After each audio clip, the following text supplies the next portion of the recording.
So there we go. We are going to talk about feeding bees tonight. I had a look at the NBU's leaflet about feeding bees, and I thought that's really, really boring because it's not got enough pictures in. So what I've done is I've battered it about a bit and I've put some pictures in. I'll share this with you all later. It's got a link to that and one about feeding bees water and pollen substitutes. And I am allowed to reuse this as long as I credit them with it and don't misrepresent it. So anyway, the question often arises is, what do you feed bees? What sort of sugar? Now, white granulated sugar is the cheapest sugar you can buy, and luckily that's the sort of sugar you want to use. Bookers will let you in with their membership, with your BBK membership letter. So if you've just joined your branch and they haven't given you a membership letter yet, give them a nudge. And you can go in and buy other things at Bookers apparently as well. Some people reckon it's worth going to Farm Foods if you get the vouchers through the door. Had Bookers not heard of it? Right. I will try and find a reference for that, because lots of them do. I was going to say, the bookers around us, as soon as you mention you're a beekeeper and show them the letter, you get straight through the door. Yeah, yeah, that's my understanding of it as well. So anyway, never ever use brown sugar. Don't use Demerara, that horribly dark one. Anything that isn't just white granulated.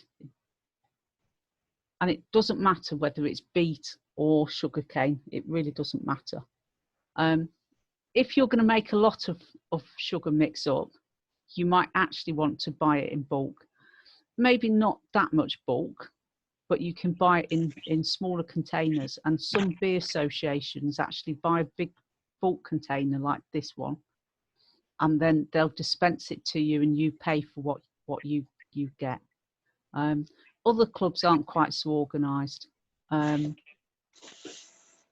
but you can buy this ready made up.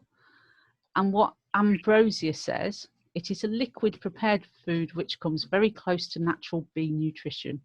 It consists of fructose, glucose and sucrose. Because of its very high concentration, it is not susceptible to microbiological degradation. Blah de blah de blah. They are selling it to you because they obviously make money selling it to you. It sounds really good and it saves you the effort of actually having to mix it up. The idea it doesn't go off is very appealing.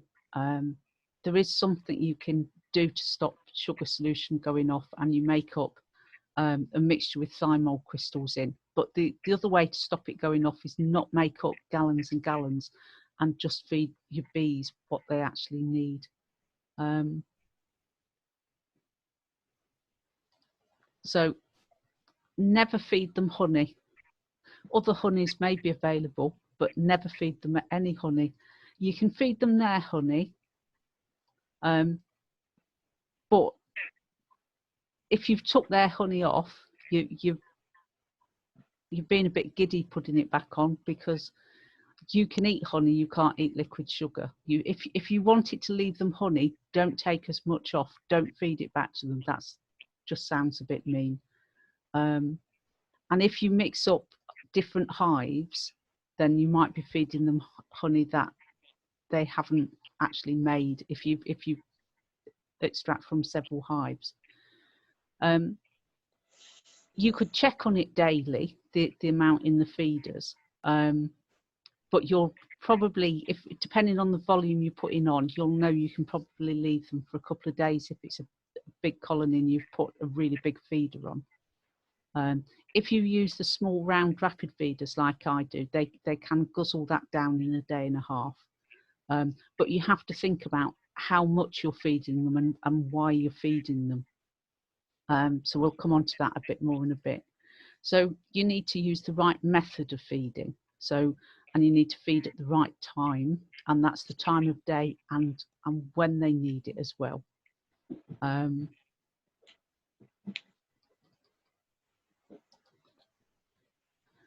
And you need to use the right type of feeder. There are different types of feeders we'll go through. And you need to be really careful not to spill or leave syrup open in the apiary, because that will encourage robbing, and we really, really don't want that. And sometimes you might need to also feed them pollen. I don't think there's many times you'd ever actually have to feed them water. I think most of the time they either have condensation within the hive, or they'd be able to go out and get water. I'm looking for the mute all button, and because I'm sharing, I can't see it. So we'll give that a second. I'll go back to that. There we go. Baker's candy, but no, bee candy, Baker's fondant, was first used in the 18th century. You can buy this either in branded packets from the bee retailers, or you can go to your local cake supplier shop that sells icing and flour and decorating things, and they will be able to sell you a very plain fondant. You don't want anything with additives in it. But generally, if you find a cake shop place that sells that sort of thing, and you say you're a beekeeper, they will know what to sell you. The commercial stuff is Ambrosia Do One, and this is another brand. It's in nice small bags, so it's actually quite handy for feeding, unlike the enormous block you can buy from Simon the Beekeeper. I don't think the price is very much dearer than it actually costs going to a cake supply shop. But obviously you've got to pay for the delivery. And it just depends what's going to be convenient for you. If you've only got one hive, you might not actually want to buy a huge block that you're not going to use. So it might be beneficial to buy a couple of small packs, or even share a big block with another beekeeper. Can I just ask what counts as additives? I saw someone had just made a load and they put, I can't remember if it was baking powder or bicarb or something like that in it. Is that something to avoid? Should it just be pure sugar? It should just be sugar. Okay, thank you. They put, oh, what do they put in it? I can't think what they are, but it's, you don't want coloured stuff. You don't want anything with fancy egg whites or anything in. It's Diane, it's usually gelatin and glycerine and things like that they put in it. Yeah, you don't want that one. No. I don't know if it's Bako. Is that a brand of Yeah, sugar Bako's stuff? a brand. I think that's the one. They do a really plain one, and it might have I can't think what it is. It's got an extra ingredient, but it isn't anything the bees will make sick or anything. But the stuff from Simon the Beekeeper is absolutely fine to feed them, and it's, you know, it's in a big block. It weighs a ton, so you've got to cut it up before you go out to your apiary. And some people use Chinese takeaway containers for putting it in, and that divides it up into a portion. So you have the lids on it, so you can carry a stack of those out, and then you turn one upside down over a feeder hole. The other really good thing about fondant in the middle of winter is you can actually roll it out on grease-proof paper, so that you can put it actually on top of the brood frames under a crown board, so it would be directly on the bees.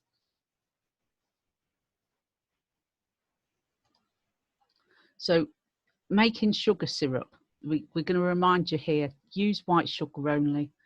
Doesn't matter whether it's beet or cane, and you can quite often see arguments about whether cane's best or beet's best. It doesn't matter. We grow sugar beet in this country, and it will have less air miles. That's perhaps one way to look at it. Don't use sugar that's got colour, because the darkness in unrefined sugar is really bad for the bees. And then the way of remembering it is a 2-to-1 is 2 pounds of sugar to a pint of water. So in imperial, that's 2-to-1. If we had to do it in metric, it would be 1 to 630, which isn't quite as catchy. So it's a bit more than a pint, I think that is, because a pint's 580 or something, isn't it? But a kilo's 2.2 pounds. So it's just taking that into account. If you use a kilo bag of sugar, then you know you've just got to put slightly over a pint in to mix it up. I always boil the kettle and use freshly boiled water. That's just because it stirs quicker. And you do have to stir it quite a lot, and then you have to stir it some more, and then maybe a bit more. And when you're really, really bored of stirring it, have a look at it, and there might just be a few crystals at the bottom, so just give it another quick stir. But when it's ready, it's clear, but it's a very pale colour. It's not got any proper colour to it. If you heat it up over a stove to get it to dissolve quicker, then the chances are you could cook it and it'll go a darker colour, and that darker colour is going to mean it's bad for the bees. So just boiling water from the kettle is absolutely fine. And before you take it out to feed your bees, let it cool down. And that's partly because you don't want the bees to be eating hot sugar solution, but also because if you're carrying it or spill it on yourself, it's going to hurt. It can take an hour to cool down to a sensible temperature. So it's before you think about getting your bee stuff ready, earlier in the morning or maybe the night before, mix it up. If you pour it into a washed out milk bottle while it's too hot, you will buckle the bottle. Having done that, that's quite fun to see. But they do, I think it's apple juice in quite big containers like milk bottles, plastic milk bottles, and they're a bit sturdier than a milk bottle. And that's quite useful for carrying it out to your apiary because it's got a handle, it's got a lid, and it's quite easy to pour. You're not going to accidentally spill it everywhere. Make more when you need it rather than making 20 bottles up at once. Work out how much it's going to take to fill your feeder, and you can do that by filling your feeder with water in the kitchen and pouring it into a measuring jug, and then approximating the amount you're going to mix up. It will go mouldy if they don't eat it very quickly, and especially as the nights draw colder. So that's for a 2 to 1. If you make a thin syrup up, this has got more water in. It's loads easier to dissolve. So it's a 1 to 1, which is a pound to a pint of water, or half a kilo to 630 ml. But 1 to 1 is really useful in spring. The 2 to 1 is for when you want them to actually be able to eat it. The thin stuff they will be able to eat as well, but they will make comb with it quite readily. The leaflet suggested using a plastic watering can as a useful device for filling filled feeders. And my hint is don't carry it out in a jug unless you've got hives in your garden and you've got somewhere really safe to sit that jug for the 5 minutes you're going to be opening your hive up. Because if you spill it, you need to wash it away quickly. So if you can avoid spilling it, then, you know, do your best. You really don't want robbing. So there are several types of feeders. There are the rapid feeders, which are apparently called pan feeders in other countries. The Miller and the Ashforth are big boxy things like this that sit inside a super still. There is a version of this that you can have, and it stands as the external box as well. So it sits to the same dimensions as your hive. And that means you don't actually need an EEC or a spare super for that. So that makes that more convenient. I use the rapid feeders, which are the small round ones, not the smallest round ones. You get a very small size. That the clue is always in how much they cost. If they look really, really cheap, have a look at the volume they contain and compare it to the dearer one. You want a reasonable size one. They're about that big, and you can put about 1.5 litres, 2 litres in them, I think. And they work by, all of these work, they have somewhere the bees can come up and get to sugar without drowning. The round one, that they have a central hole that you place over a feeder, and the bees can come up, and this cup goes on top of that, and so it creates a safe space for them where they can come down and access the liquid sugar. and it has a lid on the top in case any bees come up through the other portahole and drown in it, because you don't want drowned bees in your sugar solution. If you buy one of these, it means you can feed a lot more at once. And my thoughts on that is, if you need to feed that much, then you probably won't be inspecting for a week, and that would be quite hard to lift off if you had to inspect the next week and they hadn't finished it all. Whereas this is actually quite easy to take off. So my personal preference is for the round feeders. I'm not far from my bees, so I could go down every day and check the volume they've took and top it up if needed. If you live further away, I suspect you might want a bigger one, so you could put 4 or 5 litres on at once and let them spend the week taking that down. They don't work very well when it gets cold, because, as you know, the bees contract into the brood nest, and they've got to all come out of that cluster as soon as it warms up and then find their way upstairs. But that sugar solution will have got quite cold overnight because there's nothing keeping it warm. Even if you insulated around it and on top, it would still cool down quite a bit. And the colder it is, the more likely it is to crystallise out, especially if it's the 2-to-1. And sometimes you'll think they've stopped feeding because they're not taking anymore. And what's actually happened is it's been very cold at night and it's crystallised, and it is now crystallised up that cup at the bottom, so no more can come through. So you'll think they've finished everything they wanted, but they haven't.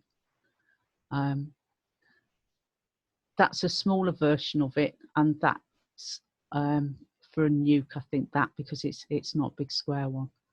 The contact feeders are effectively like a bucket with a grid in the top, and you can make them yourself. If you eat yogurt and it's in plastic 1 litre tubs, you can use one of those as a feeder.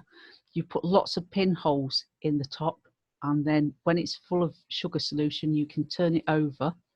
And the hint here is turn it over an empty container, so anything that drips out gets caught in that container and doesn't rush down into the hive. Because obviously if it rushes through, it might fall through the bottom. And if there's wasps in the autumn, they might find the sugar and decide they're going to go in for the rest.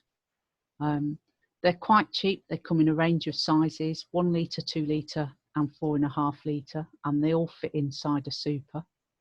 That some of them have a very fine mesh on, and what happens is you fill them to the brim, and you can in theory use them to mix the sugar in, but you have to remember, the more gap there is at the top of a contact feeder, the more air will push down when it's at the other end, and that can make it come out a bit when you've inverted it. I don't like them. I have seen one emptied because somebody didn't check the lid was on properly. And then you've got that risk of having robbing going on, because lots of bees suddenly get very excited because there's lots of food about. You also have to take them off and turn them upside down to refill them, so it's a bit more complicated for refilling. So they're not my preference at all. There are frame feeders that are available in wood or plastic, and sometimes the wood ones leak and people say, oh, you should have painted it with paint first. I'd go for a plastic one every time over that, because that's not going to leak. The big problem with these is bees can drown in them. They all come with a float, but sometimes the float can get stuck to the side, or it'll be balanced, and for whatever reason it's not doing its job as a float, and then the bees drown. I have put pieces of mesh in them before now, just to make sure that you don't get any drowned bees. They are ideal for feeding nukes if you don't have a top feeder with your nuke. And they're also quite useful if you haven't got a spare super and you've just put a nuke into a hive and you want it to build up, but you've not got a spare super to put a feeder in, or you've not got the extra feeder for that hive. It worked. Does the bee go into the top and stand on the float and drink from that? Yeah, that's the idea. They sometimes will hang on to the side, but because it's quite shiny plastic, there's nothing to grip onto. And some people reckon if you paint them with paint with sand in, then that makes them more grippy and the bees can get out. But the idea is there's a big float in it. I have put 2 or 3 sticks in when I've used them, just to make sure there's no risk of, you know, the sticks getting stuck on anything. If you've got the Payne's nukes with the side feeder on, that's in effect what they've got. They've got a frame feeder at the side of the nuke. And the thing to remember when you're taking bees from a nuke with a side feeder out, and then you want to tip the last few bees in, if you've been feeding them at all, there will be a stick or 2 in that side bit.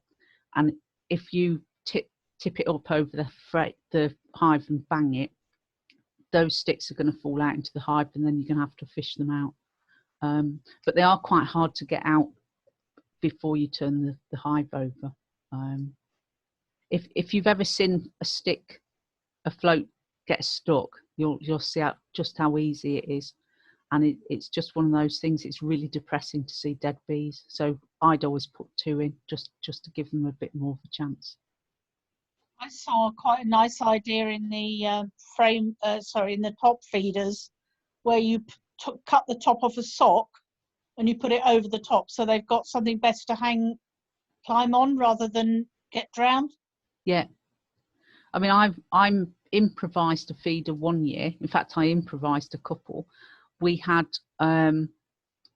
fruit juice Tetra Pak containers that we cut the top off, and we used trampoline netting down into that as a feeder, and that actually sat in the floor of the hive.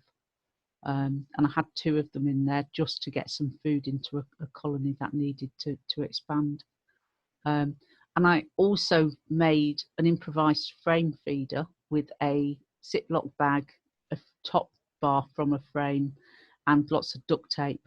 And the problem with that is the bag wants to sit all at the bottom, so you've got to put something structurally to stop it expanding at the bottom, otherwise you just have a big bulge of sugar, and then it oozes out too much. It's not having too much pressure in lots of little holes. That worked. You could put, I suppose, a bag flat across the top of frames with lots of holes in. But it is better to get a proper feeder, because then you know you're not inventing silly strange things. If you put plastic in the hive, they can chew it as well. Food bags and things, and they don't like things they can chew in the hive, and they will try and get rid of them, which involves chewing them and dragging it out the front. I made an emergency feeder when I first got mine, just out of a jam jar with holes pierced in the lid. Yeah. So like the contact, the upside down job, that worked really well, given I didn't have anything at the time. Yeah, I mean, this is it. If you need to feed bees and you're waiting for a feeder, whatever you can do to get sugar into them, you can make 2 to 1 and pour it into a drawn comb, and in theory it'll stay in long enough for them to feed from it. But the risk is it's just all going to run out and to make a mess, and that risk of robbing is something you want to avoid. So I normally use rapid feeders, but I've bought a couple of these frame feeders from Maisel Moore Apiaries. Right. And they've all got lines on the inside, and the float has also got lines on it on all 4 sides for the bees to grip on. So I'm hoping it's going to be right, but I normally use rapid feeders, but I thought maybe I'll try a frame feeder this year. Yeah. I mean, they've all got the places, and some of it is just down to personal preference. So anyway, types of sugar feeding. There is the autumn feeding, which happens after we've took our honey off. And because you've taken all their honey off, you then have to feed them something back, so they're not going to starve over winter. And for a lot of beekeepers, it's September. For some, it might be early October. But you do have to consider, if you're feeding liquid sugar, the nighttime temperatures, because as soon as you get a frost, that you're effectively having a block of ice on top of the hive, and that's no good for them. I mean, it won't quite freeze as quick as that, but there will be no bees near it, because at 8 degrees C, they're all going to be in a rugby ball shape in the brood box. So because you've took a honey crop off and the weather's still warm enough, you can feed them and they'll be able to store it properly in the comb. If you feed too early, they'll just make more brood, because some bees do that all year round anyway. Every bit of sugar they get, they will turn into brood. So unless they were absolutely starving, then, you know, don't feed them very much. If at this time of year, if it's been really miserable weather for a week, they've not got any stored honey, then give them some feed. Don't give them gallons and gallons though at this point, because, you know, the weather could improve and there's still time to bring some honey in. The amount of stores that you need for winter really does vary. There it says 10 kilos for the old British black bee. However, most bees will need between 18 and 22 kilograms, which is 40 or 50 pounds. A brood frame has about 5 pounds on it. So if we need 40 or 50 pounds, then we actually need quite a lot of frames full of honey, don't we, for winter? Which is why I think leaving a super on is actually quite a good idea, because a super will be £30. Add in whatever else they've got in their brood box and your belt embraces them for winter. If you've got very frugal bees, then you can leave them loads and they just won't eat it all. But you should try and have them with quite a full brood box. If you are waiting to do your Varroa treatment, then you can't feed at the same time, because it messes up the bees. Trying to do two things at once, they may not actually take any feed because they're too busy getting rid of the Varroa side, or it may actually encourage robbing, because of the smells in the hive have changed really radically. They may not be able to realise bees coming in and taking sugar aren't actually from their lot. Emergency feeding is something that you could do at any time of year, and this is essentially feeding to stop them starving to death, because if your bees starve to death, they're your bees. It's your responsibility to have made sure they've had enough feed all the time. Sometimes in winter they can isolate themselves away from the stores, and that would be isolation starvation. And you can keep an eye on what they're doing in winter by putting the inspection board in, and you make sure it's clean with a tiny trace of oil or Vaseline all across. And after a couple of days, you will know exactly where your bees are, because there will be darker lines where there's brood being uncapped or tidied up, cells being cleaned out. All that debris falls directly down. If they're uncapping honey, there will be lovely little white bits of wax in lines as well. And if you sketch that out, and then after 3 weeks, say, go and do it again for another 2 days and sketch that out, you will see where they move over winter in your hive. And that's quite a clever way of knowing what they're doing. If you remember where they had all the honey's at the front of the hive, and through your winter monitoring, you know they are actually going towards the back, then it may be you're going to need to feed your bees and put food nearer them. It does suggest in here, I think, you could move frames of stores across. So if you know that there's still lots of honey at the front, you could take 2 frames of honey or 3 frames of honey out of the front of the hive, move the entire hive frames to the other side, and then insert those honey frames right next to the bees. You wouldn't ever break the brood, and you'd want to do it on a reasonable day when it wasn't freezing cold.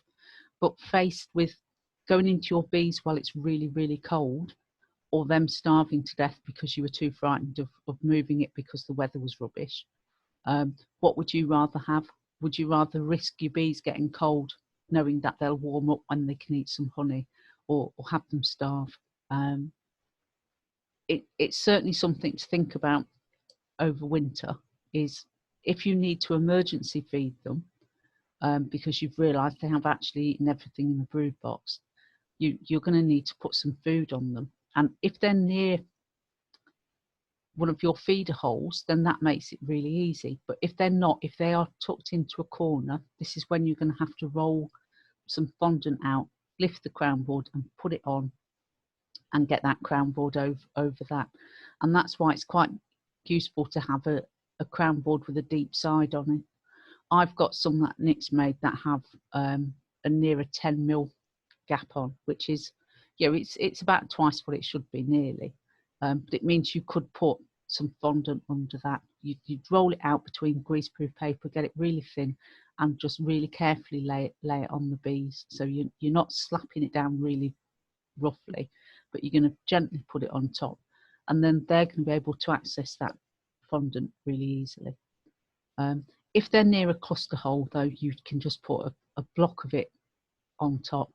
Don't cover it with plastic bags, because when they've eaten all that fondant, they will get rid of that plastic bag, and you will wonder what's being pulled out of the front of your hive in spring. Because I did this, I used a very thin piece of plastic over it, and I thought that'll be fine, I'll go and take that off in the next couple of weeks.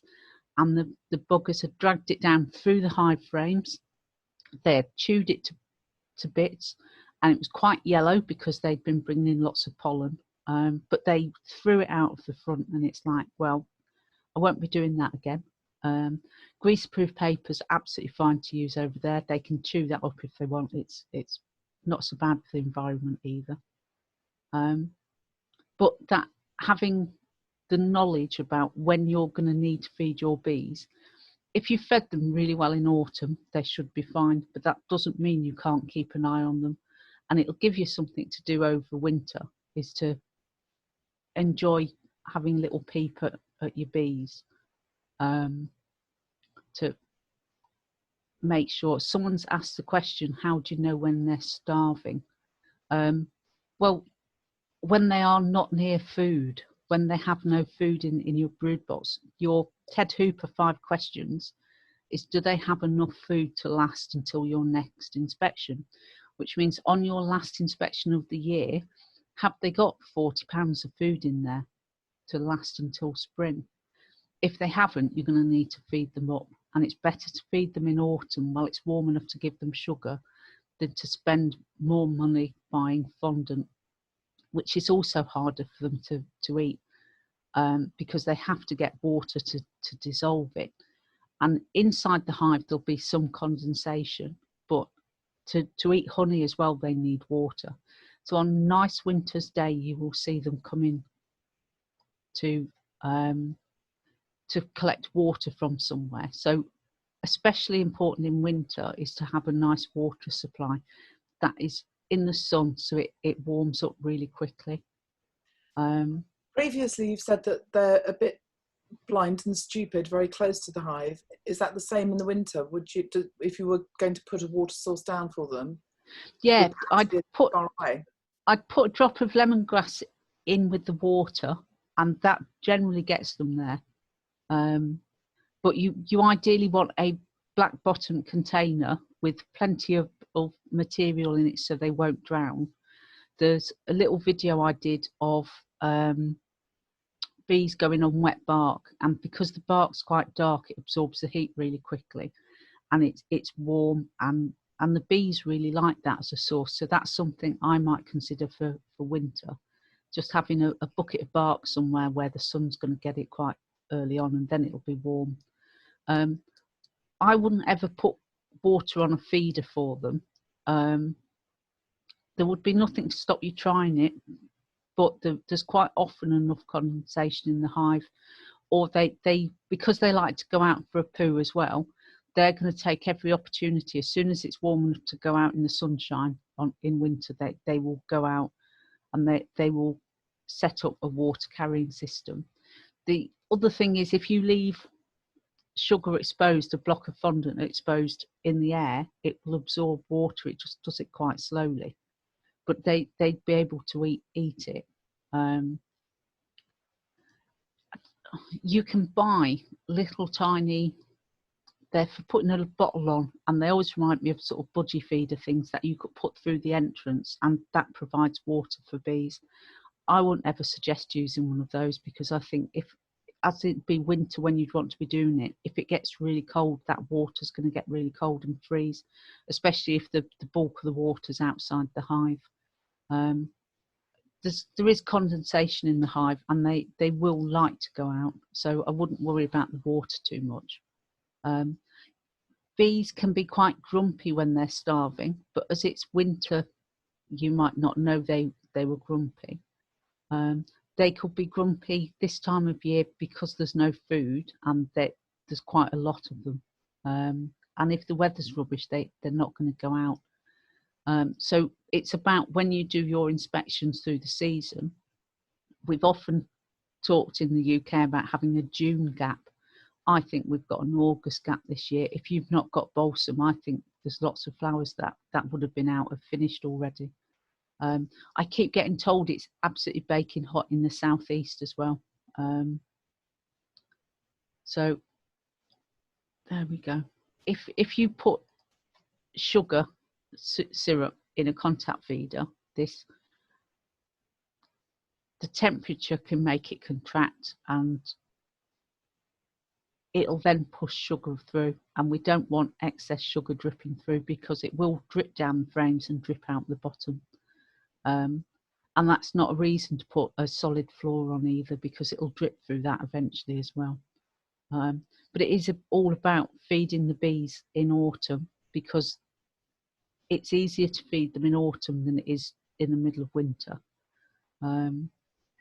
They do suggest you could spray bees with a sugar solution and fill the empty comb with syrup. It's certainly something that would work really well, is spraying bees. If you went to your hive and there was not a trace of food in there at all, then the process of spraying them with sugar would give them something to do, and that cleaning of each other up would get them feeding on the sugar. So that could be quite effective, but ideally you'd have realised the week before they didn't have very much food and would have considered feeding them. The danger zone is in March and April, because the colony might be growing and not have enough food, because if the weather goes really cold or snowy, there's going to be nothing out there for them to get. So you want them to have plenty of food, and you can still be feeding fondant in March, because they'll eat it. It's just not quite as easy for them to eat as sugar solution. But if the weather's really variable again, the fondant's probably a better bet than a sugar syrup. And if you take a honey crop off at any point in the year, you need to consider how much honey they've got in their brood box, because you always want them to have enough food. So if you were going to take off some spring honey, then you might consider leaving them a couple of super frames and just taking 9 out of the 11 frames away out of the box. If you were very lucky and had 3 boxes on, then it would be probably fair to share them half a box, wouldn't it? And then when you give them the combs back that you've extracted, they'll take all those scraps of food and actually do something useful with it as well. So spring feeding is often talked about to build the bees up, and you only need to build the bees up if you're going to get them on an oilseed rape crop locally that's done really well over winter. And this year we had lots of flooding at completely the wrong time for the oilseed rape crop, and so there wasn't very much oilseed rape. So if you build your bees up because you're expecting a crop they can go in and monopolise quite easily in sort of April, and that crop doesn't materialise, you've then got to keep feeding them. So they need lots of things to rear brood. They need pollen and sugar. And ideally they'd be bringing in their own nectar, because then you're allowing them to build up at the rate that's natural for your area. But if you want an oilseed rape crop, you will probably have to nudge them along and give them plenty of sugar so that the colony's built up strong enough to take them to oilseed rape, or if it's within range to get them. The other thing to make sure about feeding pollen is if you plant a willow tree, fairly near your apiary, within a mile of your garden, say, they're going to have pollen to go on, because willows are really good for pollen, in particular the goat willow. And I'm not suggesting you all go and guerrilla plant goat willow trees, but go for it. They have a place, and the place is fairly near hives.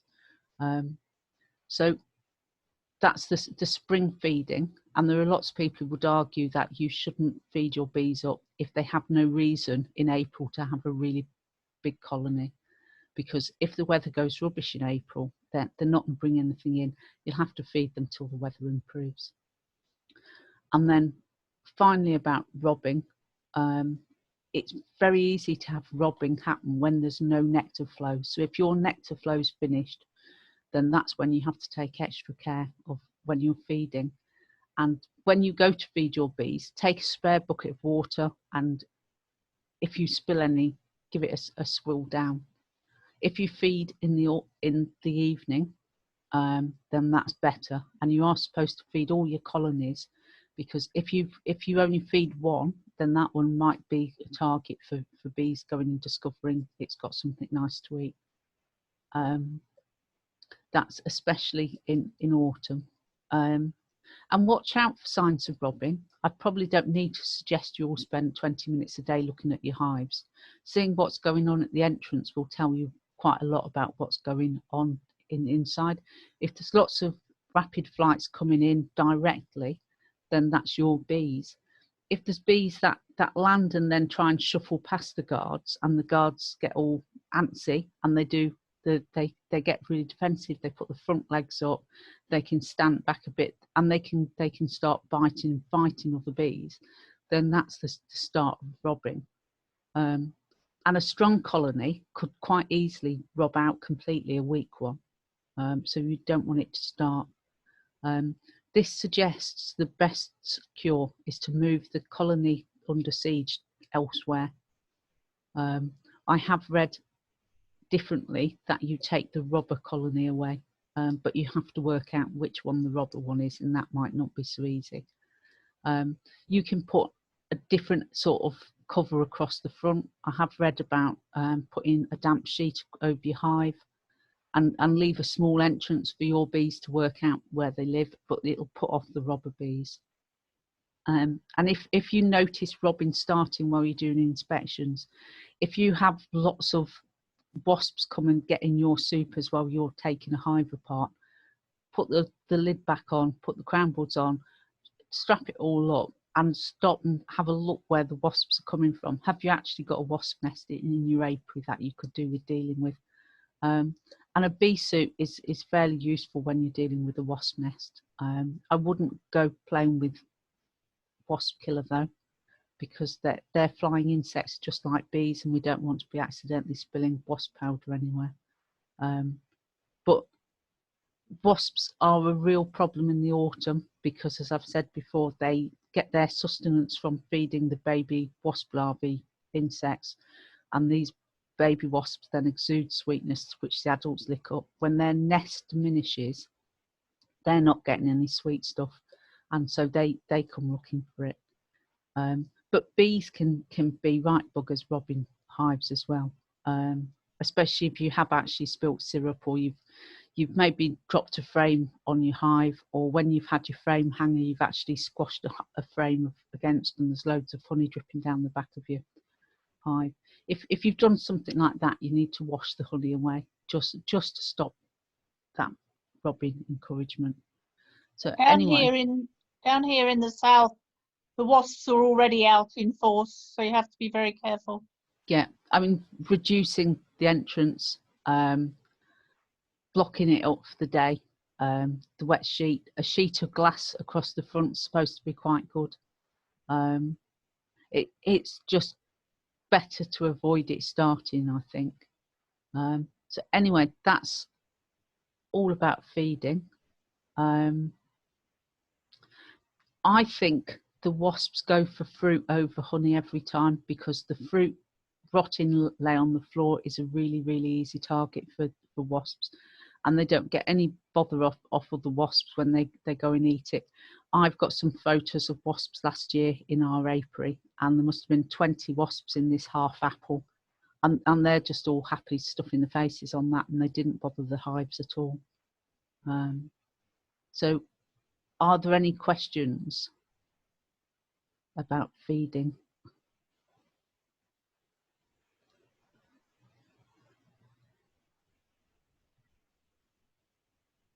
Yes, someone's asked, is thin syrup encourage comb building? Yes, it will. So when you're expanding a nuke, you will feed them syrup, thin syrup, and they should draw extra combs out to fill the hive.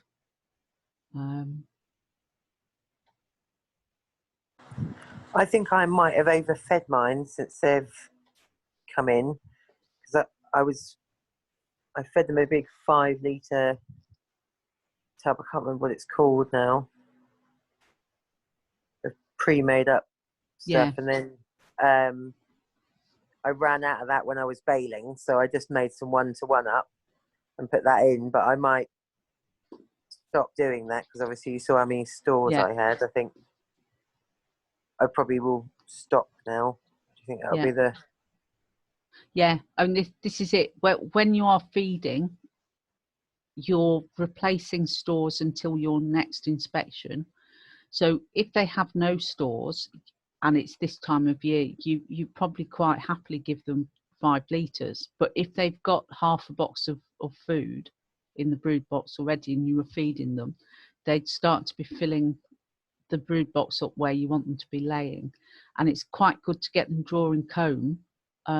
And we've talked about leaving the queen excluder out, so they'll go up into the super because the queen's walked all over the frames. And so if you want to keep feeding them, give them some comb to draw. And, you know, the dilute syrup's fine for that.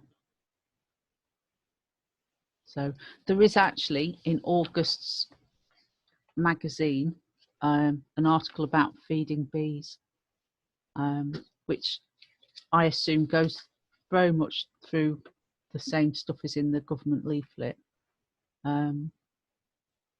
It does say about not feeding bees if you've got honey supers on, but if you're trying to get them to draw comb, I think it's acceptable to have a super on because they still need to draw the comb in that super. As soon as they've drawn a box full of comb, though, you could stop feeding and have a look the next inspection and see whether they've started filling it with honey. And if they haven't, then it might be you still need to feed them, because if there's no flow on. The weather this year has been really rubbish for the bees. We had 8 weeks at the start of lockdown that was very hot and dry, and it dried the nectar up. And now here in the northwest anyway, we've had lots of really rubbish, wet, windy weather, which dilutes the nectar and also washes it away. And when the weather's really rubbish, they don't go out as much either. Dan? Yeah. Just going back to the bee and the wasp scenario. Yeah. Somebody put me onto an idea which I tried last year and it works really well.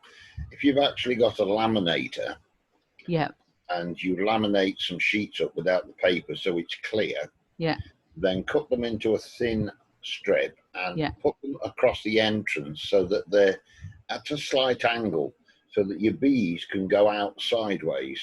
Yeah. They will find their way in and out, but wasps only come in direct. So because they're not very clever. Yeah. Yeah. So that is another little trick. If you got lots of wasps, get some laminate, cut it about 1 inch, draw and pin it onto the front of your hive so that it's at a slight angle, and then your bees will work out, oh, right, we can go left or right, but the thick bees keep bouncing off the plastic and think, hey, I can't get in.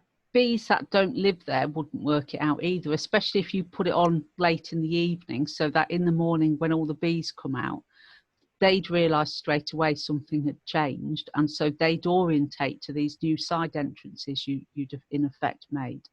Yeah. Whereas anything coming straight for the hive would still see the darkness of the entrance and would be aiming for that and would get stopped really quick. It does help with robbing.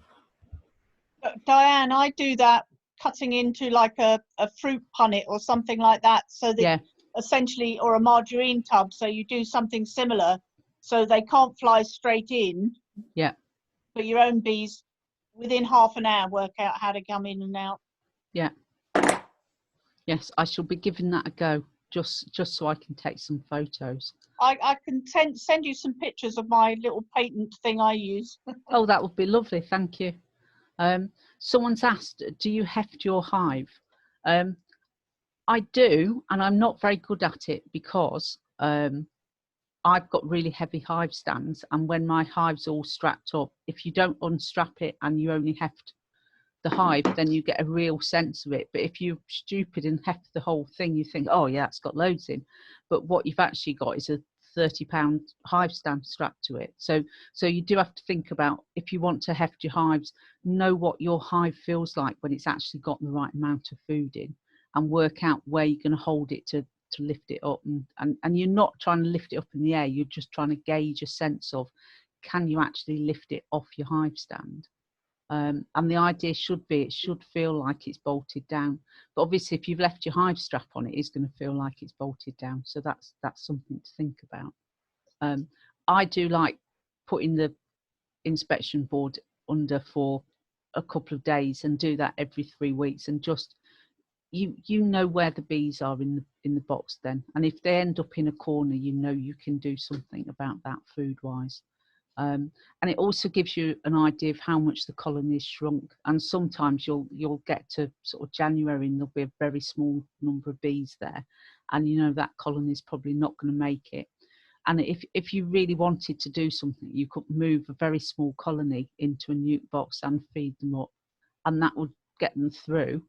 But you have to ask why the colony didn't do very well. Was it a rubbish queen? Was it that you just didn't feed that one enough? Had they got too much varroa? Did the varroa treatment not work?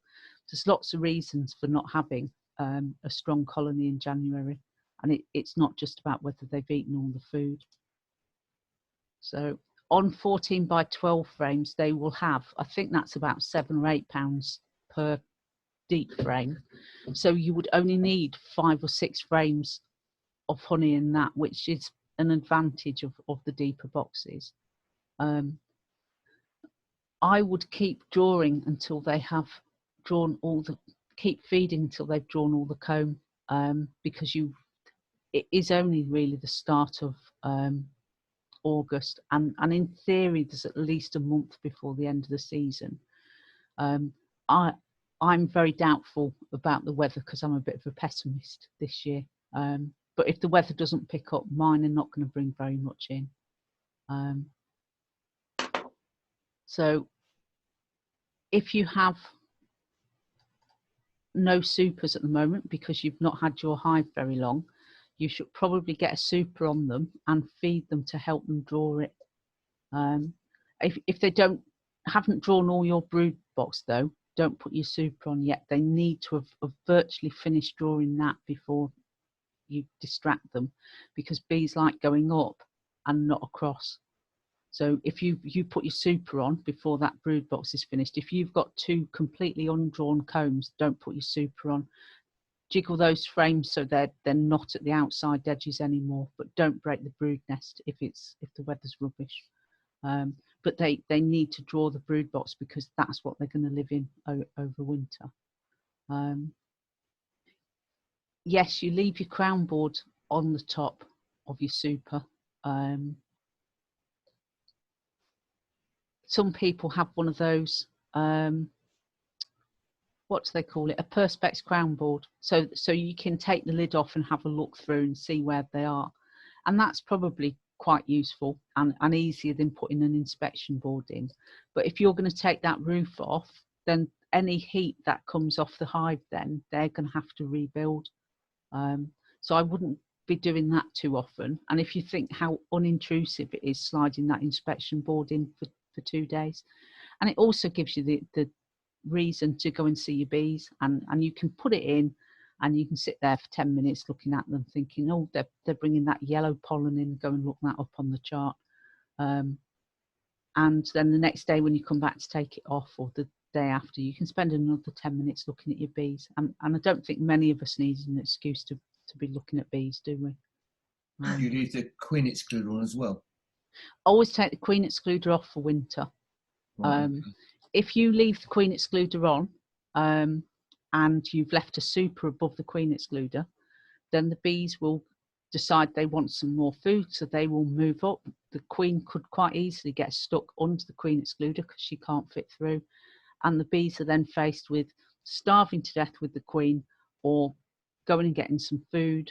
And if the weather's completely rubbish, then some of them will do both, and you'll have some that will live but will have no queen, and then it'll dwindle. And the queen's going to be kept warm by bees that are starving to death, so they will all die as well.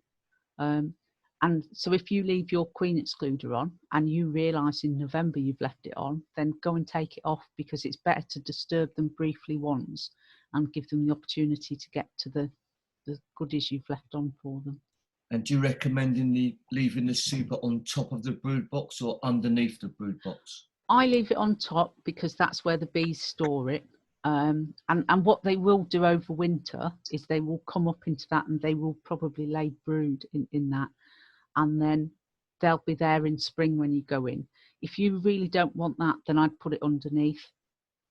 And I'd put it underneath, but the chances are, if they fill the brood box with all the honey, you might be pushing that brood nest down into the bottom box or limiting the size of it, because quite often they don't like going across a gap. And I just put it on top because I think that feels more natural. Ben's asking about infrared cameras. We had a new boiler fitted last year. Completely off topic, you think? Oh no, I came back in from work to discover my husband playing with the plumber's infrared camera.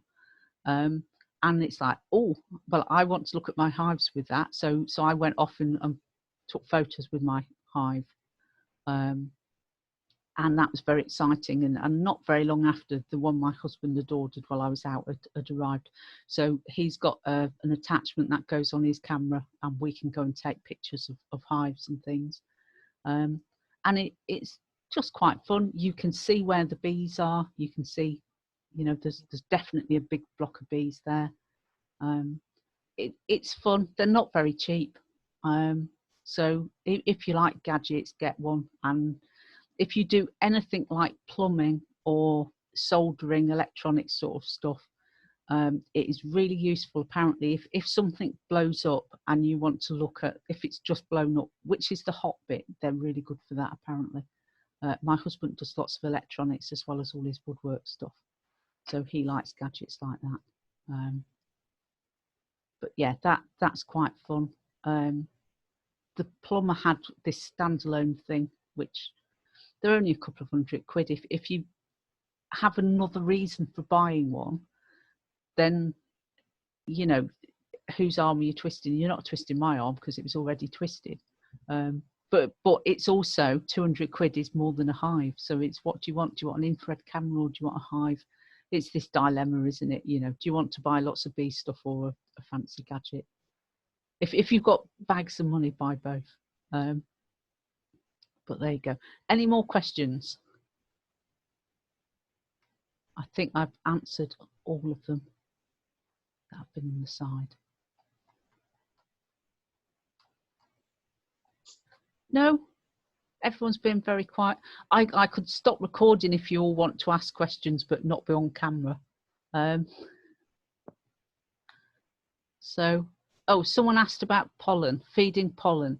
You can buy something called Candy Pollen, and there's several other brands of it, and it is basically fondant with somewhere between 3 and 5% of pollen added, and it is quite dear. It's quite a lot dearer than the packs of sugar that you can buy, and it's the most expensive sugar you will ever buy. And I think the bees don't need it, because if they need food, they need sugar. If they need pollen for rearing brood, there needs to be naturally available pollen. Otherwise, you're artificially stimulating them to make lots of baby bees when they can't go out and get the stuff naturally. And the stuff they go out and get naturally is going to be loads better than the irradiated, imported pollen that you'll find in there. If you want to feed them pollen, buy yourself a pollen trap and collect some pollen. You leave it on for a day tops at a time. So if you want to collect a lot, you'd need a lot of hives to put it round, and you're supposed to freeze dry it, and then you can store it and you can feed it back to them. And you could mix it up with some fondant and in effect make your own expensive sugar. How long do you feed a swarm? Until it has drawn all its combs and is putting its own stores down. Ideally, you will have a big swarm that will draw lots of comb in the first week. And so after 3 days, you can feed a swarm. You're supposed to make them use all their food that they brought with them up. But if they need feeding for 2 weeks, 3 weeks to draw the whole of a brood box, then keep feeding them until they've drawn that. If they're just filling it with, they're turning it all into honey, then stop feeding. So as soon as they're putting stores down, you can usually stop feeding. But if you want them to draw a super as well, feed them to get them to draw that too. Sorry to bang on about my 14 by 12s. At the moment, I've got arcs of stores over the brood, but the brood is expanding and expanding and expanding. Yeah. Do I just trust that they know what they're doing? And I've got one side of one frame that's completely honey. Are you feeding them? I am, yes. Have they got a super on? No. Get a super on. Stop feeding them. Even though I've got undrawn comb in the brood box. Right. If they've got undrawn comb, how many frames undrawn have they got? 3.5, 4. Right. You want to put your frame with the most honey at the outside of the hive and put those 3 frames in there. Maybe put one of them at the other end. If you've got a frame at the other end with lots of honey on as well, you could put one that way. If you draw me a chart of what's on the 11 frames in your hive, I will give you a suggestion as to where you can put them if you know where the brood is. Yes. If you've got quite a lot of bees, then you can split the brood box if the weather's good where you are. I haven't. When I take the crown board off, I've got 2.5 seams of bees. I mean, there's a load of brood, but not many bees. Right. Yeah, I'd stop feeding them, and I'd send me a sketch of what you've got in your hive, and I'll give you some more specific. Brilliant. Thank you very much. Advice. Yes, Steve did ask if you can use a rapid feeder to give them water. You can. They don't need gallons of it. You could almost put a wet cloth in the top of the hive, and the issue with putting water in is it will cool down really quickly, and so you probably shouldn't put water in your hive. They're going to have to either wait till it naturally absorbs water if it's too cold to come out, or they'll have to go out in the cold and get some water, or find condensation within the hive. You could, if you really wanted, moisten the surface of the fondant before you put it on them, and make it a bit drippy. It'd be a bit sticky and disgusting, but they'll just eat it up. As long as you're not putting really runny stuff on the top, that would all melt down. And you can feed fondant in the summer, but it is really disgustingly sticky when it's warm, and it will be like the biggest giant slug you've ever seen, and it can slide. So be a bit careful if you've got some to use while it's warm. But as an emergency, it would be a way of getting them some sugar. It would depend. Someone's asked, do you need to feed the colony that they swarmed from? If you have a swarm come from your hive, and I'm not sure he says this in the Wally Shaw book, as well as catching that swarm, you have to go through that hive and leave only one queen cell in there, but you have to make sure that hive has got enough food until its next inspection. I made these earlier in the week. They're just the 5 questions from Ted Hooper, and they're question 5: have they got enough stores to carry them through to your next visit? So if you have this in your box with your hive tool and you're looking at that and you think, right, I'm going to knock this down to 1 queen cell. I'm going to come back in 5 days. So 5 days later, you're there. And you've knocked it down to that one queen cell you've picked, and you've knocked all the others down. You've been really careful and you've checked, so you know that's not going to throw a cask swarm. Number 5, have they got enough stores to last them through to your next visit? You're not going to visit for 3 weeks, so you need plenty of food in that hive, don't you? It's lost half of its bees. It might not have very many foragers. If it's not got plenty of food in the brood box and half a super, say, on, or a whole super of honey, then you might need to put a feeder on. And if you just put a pint in of sugar, and then you come back in 2 days, and that's where having the rapid feeder is really useful, because you're not disturbing the brood nest at all doing that. You just quickly take the roof off in the evening, outside of the times a queen would be leaving the hive to go and get mated as well. And you could just top it up if they've used it, because you want that colony to have plenty of food. So when the queen comes back ready to lay, the colony's got some food to feed her and to get the colony moving again.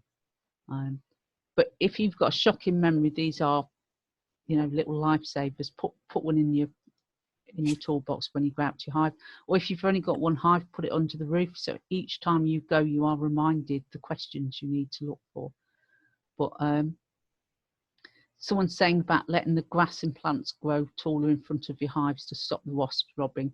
Yes, that's really effective, because the bees that come out in the morning will know what's there. And one way to really confuse your bees is let the grass grow really long, and then late in the evening go along with the secateurs and cut it all, so the bees come out in the morning. All those plants they knew were there have disappeared, and they'll all be a bit confused for the first half an hour of the day. But as that'll be about 4:30 in the morning at this time of year, then you're not going to see that unless you're camping out. So have I answered all the questions? I think I have. Let's check that. Is there anything else on feeding bees? If you've got a suggestion for what we talk about on Sunday, I had said we were going to talk about growing a nuke, and we will do that on Sunday. The feedings took quite a long time tonight, but it's quite important, because it is sort of time to start thinking about whether you've got a feeder, whether you need to buy a feeder.